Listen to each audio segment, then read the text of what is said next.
Imagine a car so exquisitely crafted that it whispered promises of freedom on winding pre-war roads, yet vanished into the fog of history, leaving only a handful of survivors to tell its tale. What if I told you this 1938 BMW 327 Cabriolet isn't just a machine? It's a time capsule of engineering genius that could outpace the era's wildest dreams. And today it commands fortunes that make collectors' hearts race? Stick around, because we're peeling back the layers of this forgotten icon. And by the end, you'll see why it's the ultimate thrill for any true enthusiast.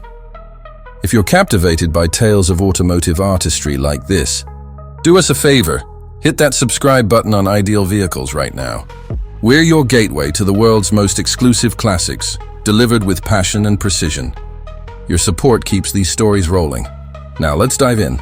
Born in the heart of Bavaria in 1937, the BMW 327 emerged as the elegant sibling to the raw BMW 328. But don't let that fool you. This cabriolet was BMW's masterpiece of refined touring.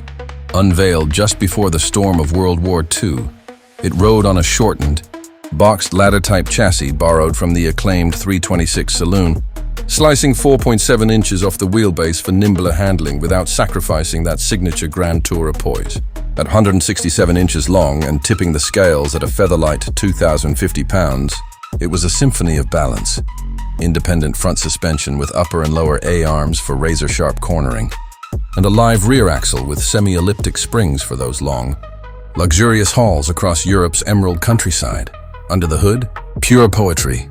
The M78 inline-six engine displaced 1,971 cc, breathing through twin Solex carburetors to unleash 55 horsepower at 4,500 RPM, modest by today's standards. But revolutionary then, with higher compression than its predecessors for effortless 80 mph sprints. Shift into the Hearth 4-speed manual with its clever freewheel between first and second, no clutch needed for downshifts at idle, and feel the torque pull you forward like a gentle giant. Hydraulic drum brakes on all four wheels? Ahead of its time, gripping with confidence that belied the era's norms. And for those craving more fire, the optional 327/28 variant swapped in the 328's triple-carb powerhouse, bumping output to 80 HP for a visceral rush that echoed BMW's racing DNA. But it's the design that steals the show, a Peter Szymanowski fever dream of flowing chrome-trimmed curves, a kidney grille that became legend, and a raked windshield framing open-air euphoria. Crafted by coach builders like Art Deco, the Cabriolet's fabric top folded away to reveal tan leather seats for four, a wooden-rimmed steering wheel, and dashboard artistry that screamed understated opulence.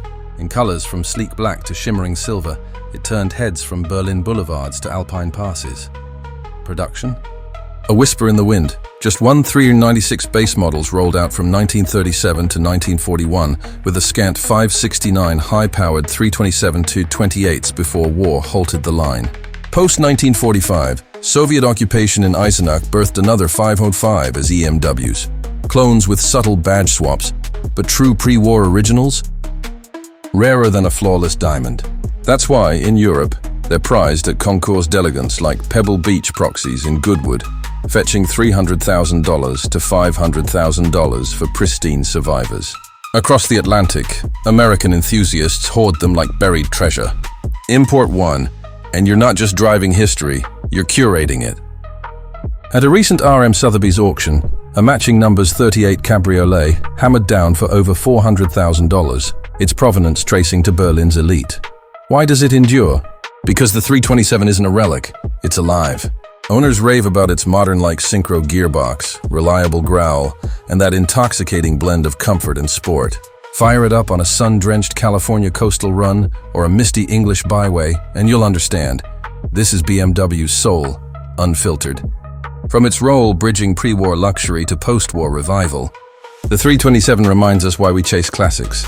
Not for speed alone, but for the stories etched in every rivet. So, fellow gearheads in the US and Europe, what's your move? Hunt one down, restore it to glory, or just dream under the stars. Drop your thoughts below. What classic calls to you next? Thanks for riding with Ideal Vehicles. Until our engines roar again, drive safe and dream big.